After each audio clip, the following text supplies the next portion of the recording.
Bienvenidos a Latinoamérica Piensa. En esta emisión vamos a analizar en detenimiento el presente que transita Argentina.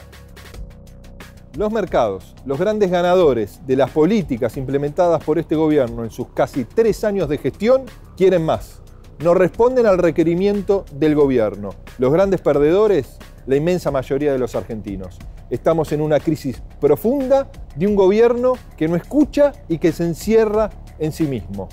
La sociedad se debate sobre el momento que transitamos. Estamos frente a políticas equivocadas, a una mala praxis por parte de la gestión de Macri y su partido político Cambiemos, o estamos frente a un saqueo que viene a comprometer el futuro de todos los argentinos. Eso queremos analizar hoy en Latinoamérica Piensa.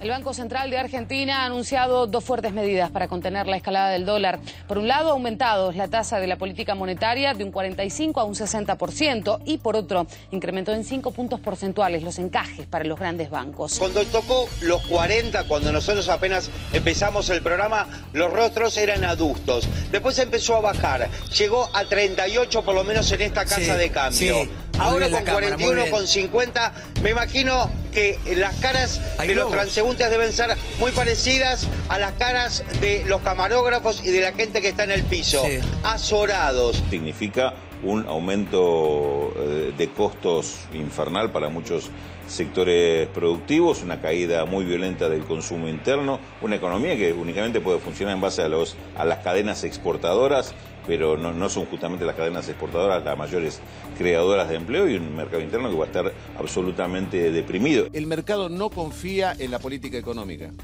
Bueno, en primer lugar no confía, sigue la fuga de capitales, esto me parece lo más importante, por eso esos saltos tan bruscos. La propia palabra oficial, para decirlo en términos de dólar, está devaluada. Probablemente Duhovne se traiga el lunes un acuerdo con el fondo. Sí, pero también vamos a ver qué medidas implica, porque hasta ahora hubo acuerdo con el fondo y la situación no aminoró, sino que empeoró. Arnaldo, ¿era imaginable un proceso de descomposición económica como transitó la Argentina desde que asumió Mauricio Macri? Todas estas situaciones planteadas en términos de gobernabilidad, como la planteó Macri, con exclusiones, con sesgos, con marcada participación de sectores muy minoritarios de la sociedad en la conducción del Estado, iban inevitablemente a traer un final de un ciclo que podía ser muy crítico para la Argentina. Lo que no era imaginable era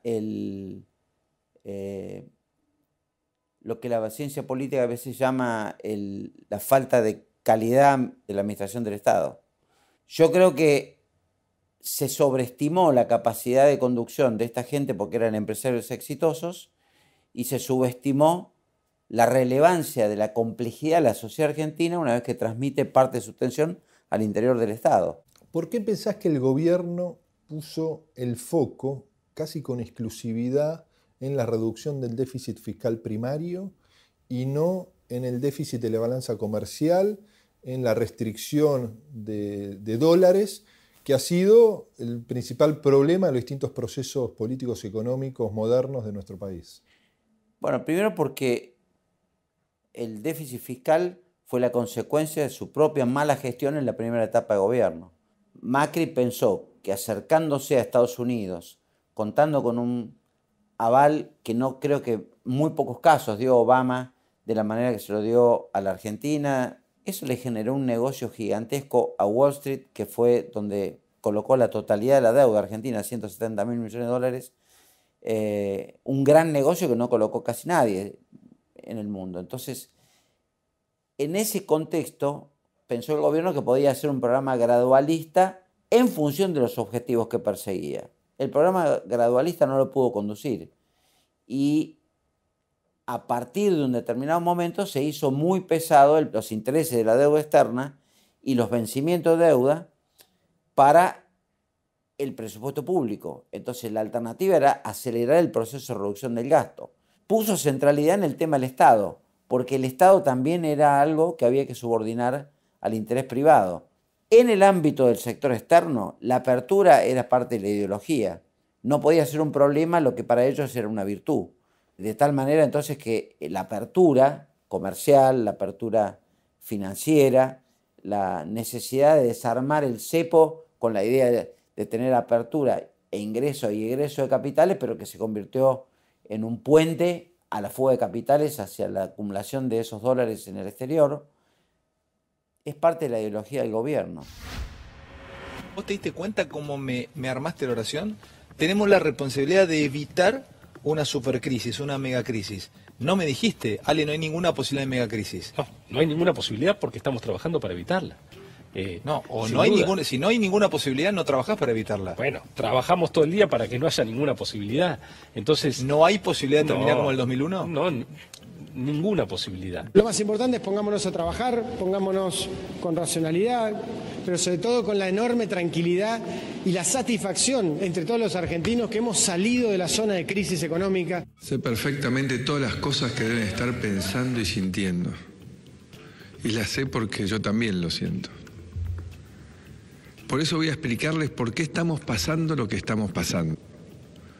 ¿Por qué cuando parecía que veníamos bien, sentimos que volvemos para atrás? Los problemas estructurales de la Argentina que tenemos que ir resolviendo y que estamos resolviendo nos dejan todavía hasta que estemos en ese nivel de equilibrio fiscal, de menor dependencia externa, vamos a tener vulnerabilidades. Superemos la tendencia que tienen algunos de siempre ver cómo las cosas pueden salir mal. Tanto mejor ser optimistas con un futuro que está ya empezando a surgir. ¿No piensas que están quizás en un país distinto a lo que es la realidad de una nación periférica, con ciertos problemas estructurales como es la Argentina? Mirá, hay un tema muy bien trabajado con los ricos en el mundo. Cuando los ricos gobiernan, el país es lo que ellos entienden que es el país, no lo que la sociedad entiende que es el país. Y yo creo que lo que pasó en esta etapa de Macri es un proceso donde se puso la economía subordinada a acelerar la capacidad de acumulación de capital de ese sector, interpretar que el país era ese, que el país era la apertura, que el país era la modernización, pensando que hay sectores de la Argentina que podían integrarse rápidamente a la economía mundial y que iba a arrastrar a todo el mundo. Y de pronto descubrieron que cuando corrieron el telón estaban los movimientos sociales, la exclusión, el hambre, la pobreza, y eso cambió mucho los planes, pero obviamente el gobierno nunca estuvo preparado para llevar adelante su programa en el contexto de la Argentina. Subestimó la relevancia que tenía establecer un modelo neoliberal en la Argentina en lo económico y abierto y conservador en lo político. Arnaldo, hace 8 meses, ¿no?, los principales comunicadores de nuestro país, los principales analistas económicos y políticos hablaban, ¿no?, prácticamente de un proceso de una nueva hegemonía. ¿Era esperable que se derrumbe la Argentina, ¿no?, como está ocurriendo hoy en día? Sí y no, digamos. Era esperable que este modelo no cerrara en el largo plazo, porque cerró con endeudamiento externo, con mucha fuga de capitales, con incapacidad para que el ahorro se quedara localmente. La Argentina, como decimos, siempre exportó ahorro, importó deuda, digamos, y la verdad que no tenía mucha vida en el tiempo un esquema de esas características. Justo estuve viendo ahora varias coberturas internacionales de la prensa con analistas que hablan mucho tiempo sobre la Argentina, y la verdad que notás que va a ser muy costoso para reinsertar la Argentina en el mundo después de esta experiencia fallida, porque los casos anteriores eran de rechazo a determinado tipo de posición ideológica, tanto la década pasada como la de Alfonsín, que termina siendo rechazado por el mundo, incluso hasta la propia socialdemocracia. Pero a Macri le dieron todo lo que pidió, y en realidad está bien, hicieron grandes negocios porque la especulación financiera llegó a su límite, digamos, en la Argentina, o tal vez sobrepasó lo esperado. Pero los analistas son durísimos con la Argentina, y eso lo va a pagar el conjunto de la sociedad. el pueblo lo va a pagar. He anunciado un blindaje internacional que nos saca del riesgo y crea una plataforma extraordinaria para el crecimiento. He decidido iniciar conversaciones con el Fondo Monetario Internacional para que nos otorgue una línea de apoyo financiero. Llega después de un año difícil para ustedes que están soportando una crisis prolongada que lleva casi 4 años castigándonos.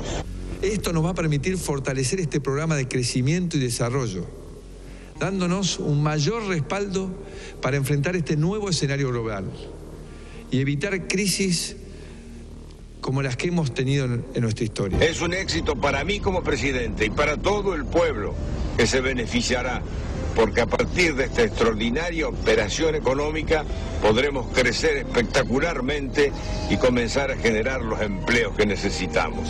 Cumpliendo con los compromisos y alejándonos de la demagogia y la mentira, estoy convencido de que el camino que tomamos va a lograr un mejor futuro para todos. El gobierno, cada vez con menos legitimidad, intenta descargar la responsabilidad de sus políticas fallidas en la gestión del gobierno anterior de Cristina Kirchner, ¿no? En la pesada herencia. ¿Cuánto hay de eso y cuánto hay de una mala praxis o de un saqueo del Estado argentino por parte de este gobierno? La verdad que el gobierno recibió tensiones fuertes en lo económico, herencias que uno podría decir que llevaban a un trabajo para el esquema ideológico con el cual se aproximó el macrismo y Cambiemos a la gestión de gobierno, pero para decirlo sin fanatismo, llegaron y había las tarjetas de crédito sin deuda y la heladera llena. Y hoy está invertido eso. Yo creo que el gobierno en estos 3 años perdió totalmente el rumbo, digamos. O sea, dilapidó esfuerzos, desarmó aparatos de la economía industrial, socioproductiva, desarmó sistemas de empleabilidad, de formación, digamos, laboral, de inserción de clase obrera al mundo del trabajo de una manera impresionante. Y este neoliberalismo que uno le observa características depredadoras, ¿no? Por los resultados tan complejos que hoy transita nuestra sociedad, no tiene ni la más mínima solidaridad de clase, ¿no? Porque uno observa que pese a la desregulación absoluta del mercado cambiario, la apertura de nuestra economía, ¿no? La invasión de este capital especulativo, en el primer grado de desconfianza huye y abandona a uno de los suyos. En el gobierno argentino no hay el capital financiero dentro del gobierno. El capital financiero está fuera, el nacional. Y están los grandes sectores de poder con grandes corporaciones internacionales. La alianza de ese sector de poder fue con el capital financiero que está afuera. Entonces, si esto es cierto, uno tiene que saber que el capital financiero en el mundo gana mucha plata en la estabilidad y esquilma en la volatilidad. Y lo que Macri no supo leer es que cuando hay mucha volatilidad y cuando hay imprevisibilidad sobre el futuro es cuando más dinero ganan. Es cuando el capital muere o nace repentinamente y ellos se apropian en segundos del esfuerzo colectivo de una sociedad que es la que perdió. Tomemos un caso.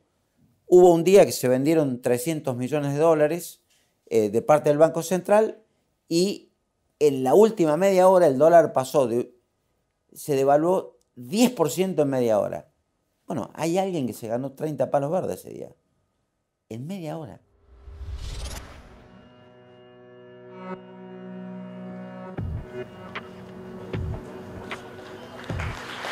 Sube a este escenario el señor presidente de la Nación Argentina, ingeniero Mauricio Macri. Señor Guillermo Javier Dietrich, juráis por Dios y por la patria, sobre estos santos evangelios, desempeñar con lealtad y patriotismo el cargo de Ministro de Transporte, para el que habéis sido nombrado cumpliendo y haciendo cumplir, en cuanto de vos dependa la Constitución de la Nación Argentina. Sí, juro. Para comprender esta inédita crisis incubada por las políticas fallidas de este gobierno, debemos conocer también el conflicto de intereses entre los funcionarios más importantes de esta gestión. funcionarios que están de los dos lados del mostrador, ¿no? Que son parte de una puerta giratoria que no les permite defender los intereses del colectivo social. Cada una de las medidas de gobierno está sospechada de beneficiar a las empresas que integraban estos funcionarios, muchos de los cuales, al momento de abandonar el gobierno, vuelven a ocupar espacios gerenciales. Bueno, gracias a todos por acompañarnos y espero, como lo dije hoy frente a la plaza, que sigamos todos juntos construyendo la Argentina que soñamos. Muchas gracias. Vamos a conversar con una de las máximas especialistas para conocer el comportamiento de las élites económicas a lo largo de la historia argentina. Muchos sostienen que hoy Argentina está siendo atendida por sus propios dueños. Exactamente. Sí, es la primera vez en muchas décadas que tenemos una configuración de gabinete inicial en donde se ve claramente que el criterio que ha elegido el presidente Macri para formar gobierno es el de convocar a los hombres del mundo empresario. Y además, el mensaje que implica esa decisión es el sector privado, con su eficiencia, con sus valores, con sus capacidades, es el más indicado para hacerse cargo del Estado, del gobierno, de la producción de bienes y servicios públicos y de políticas que garanticen el interés general.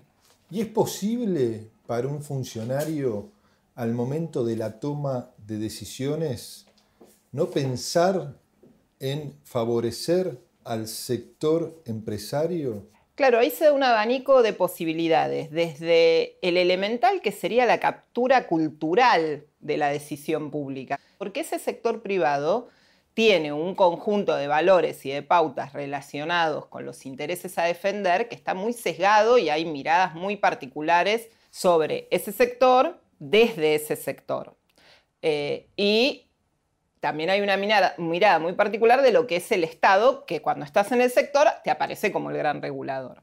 Entonces, cuando cambias de lado, es muy probable que vos apliques todas esas cosas que has aprendido, que has creído, en las que has creído a lo largo de tu trayectoria laboral, en el momento del ejercicio de la función pública. Y no hay regulación de la puerta giratoria, que lo que busca regular específicamente es una segunda captura, posibilidad de captura de la decisión pública, que es la llamada captura regulatoria, que es, vengo de estar muchos años defendiendo los intereses de un sector, cuando llego al Estado convierto ese lobby sectorial en política pública. Sin que esto quite que además haya conflictos de intereses concretos que ya se ocupará en algún momento la justicia de determinar si efectivamente operaron y cómo. Yo trabajo como docente, como imaginarás, no ganamos mucho, justamente ayer hubo una movilización para el aumento de los sueldos, que no hay paritarias. Justamente hoy vine como para salvar mis pocos ahorros que tengo, así no se desvaloriza. Esto es un golpe duro a la clase media más que nada, ni hablemos la gente que no tiene ni para comer, ¿no? Va de mal en peor porque esta gente no tiene un rumbo fijo, un rumbo determinado de beneficiar a los bancos y beneficiar a los grandes inversores que son los amigos del gobierno. Tú antes tenías que salir a buscar precios para llegar a fin de mes, imagínate ahora. La verdad que cada vez uno trata de hacer estirar más la plata, pero entre los gastos de todos los días, los impuestos, se te hace imposible. El bolsillo ya no da más, no da más. Sinceramente yo tengo 3 hijos, todos decentes, y sinceramente se me hace ya imposible poder acarrear con todas las cosas, porque uno le queda siempre lo mejor y lamentablemente todos los meses no llegamos. Todos estos comportamientos de puerta giratoria tienden a la desregulación del mercado y a la maximización de la rentabilidad de estos sectores de lo que son parte. Sin dudas, o sea, lo que se observa en los fenómenos de puerta giratoria tan amplios es que se termina generando una captura regulatoria de la decisión pública. O sea, se termina convirtiendo, para decirlo fácil, el lobby del sector o los intereses del sector en política pública. El caso de energía nuestro, digamos, de la gestión Aranguren es paradigmático. O sea, las 10 cosas que pidió siempre el lobby hidrocarburífero en este país se convirtieron en marco regulatorio o en política energética desde la llegada de Aranguren en el primer año y medio de gestión de Aranguren, te diría. Y para vos, Ana, ¿es equivocaciones, falta de un diagnóstico correcto o directamente una mala praxis en el diseño y la ejecución de las políticas? Yo creo que fundamentalmente hay un plan económico que era inconsistente y que nos estaba llevando claramente a esta situación. Creo que eso tiene que ver con un modelo que se quería defender de políticas públicas y una idea de país primario exportador que no funcionó. Pero después obviamente hay cuestiones de impericia, incluso en el propio diseño del gabinete, porque hay algo de la toma de decisión que el presidente Macri copia de lo que es el modelo de gestión de la gran empresa, que es poner una gerencia general con 2 coordinadores, Lopetegui y Quintana, que después dificulta y genera un montón de inconvenientes a la hora de implementar las distintas medidas, más allá de que esas medidas uno las pueda cuestionar por su orientación. O sea, sí, creo que hay un problema de orientación y de calidad de las políticas públicas. Estamos pasando una tormenta fruto de muchas circunstancias. Nos sentíamos muy contentos con lo que estaba pasando, nos topamos con una tormenta de frente. Reparar los daños de una tormenta no puede ser la razón de ser de un gobierno. Una tormenta que tiene que ver con justamente conflictos comerciales que se dispararon en el mundo. Ocurrieron nuevas turbulencias que nos recuerdan que somos parte de un mundo. Esta mochila que tenemos que ir achicando en el tiempo, que es el déficit fiscal, una mochila que pesa sobre todos los argentinos y nos impide crecer. Más las distintas cuestiones de turbulencias que se generaron nos obligan a resolver más rápido nuestros desequilibrios estructurales. El otro problema de la tormenta fue que el precio del petróleo se disparó. Yo estoy convencido que esta dificultad que estamos enfrentando, esta tormenta, no es igual a otras del pasado. Es importante entender que pueden variar los factores, así como varía el clima en la navegación. Pero el rumbo del barco está claro, sigue siendo el mismo. Una tormenta que... Tormenta. Esta tormenta, una tormenta de frente. Jauretche decía, malo no es el gringo que nos quiere comprar, sino el criollo que nos vende, ¿no? ¿Cuánto hay de cierto en esa reflexión de Jauretche en un gobierno inclusive que va corriendo al Fondo Monetario Internacional para proponerle un ajuste en nuestra sociedad, ¿no? Paradójicamente, parte del fracaso actual del gobierno, que no alcanzó a 2 meses de acuerdo con el Fondo Monetario, es producto de su propia lapicera, porque en realidad lo que firmamos fue lo que ellos mismos habían pedido. O sea que en realidad se da plenamente esta sentencia tan dura, digamos, de Jauretche, que identifica al criollo que nos vende, digamos, ¿no?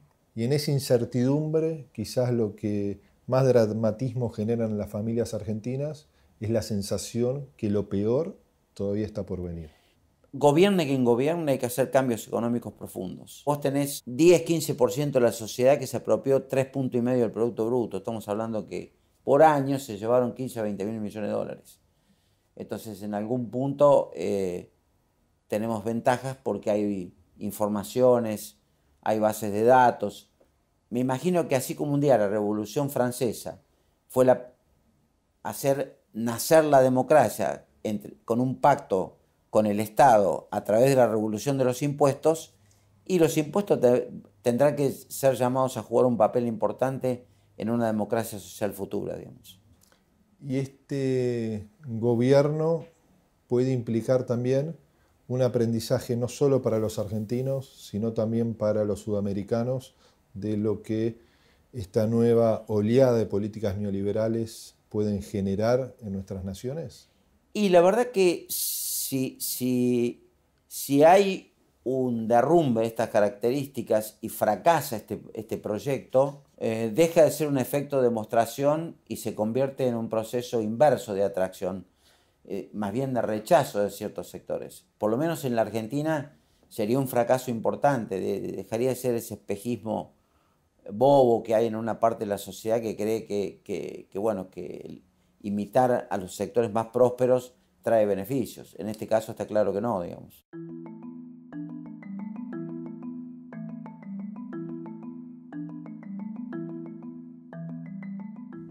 Bueno, esperemos que pueda surgir una alternativa que haga construir una sociedad con mayor igualdad, ¿no? Con mayor progreso. Yo estoy segura de que no se puede gobernar el Estado como si se gobernara una empresa y espero que esta experiencia deje como enseñanza que hay que formar funcionarios públicos que se dediquen y que se capaciten para el ejercicio de esa función y que no hay que legitimar más este tipo de procesos de inclusión masiva de empresarios en el gabinete. La sociedad argentina siempre produce sorpresas agradables, sorpresas interesantes, convocantes. Lo ha hecho a lo largo de la historia en innumerable cantidad de veces. Volteando, digamos, situaciones muy duras para la sociedad y en otros casos generando situaciones que imprevisiblemente trajeron prosperidad. El futuro no está en el espejo retrovisor, está adelante. En el próximo programa Latinoamérica Piensa dialogaremos con dos intelectuales, Juan Carlos Monedero, cofundador de Podemos, y José Nathanson, director de Limón Diplomática Argentina, sobre la disputa entre la izquierda y la derecha en nuestro continente y los desafíos del campo popular de cara al futuro.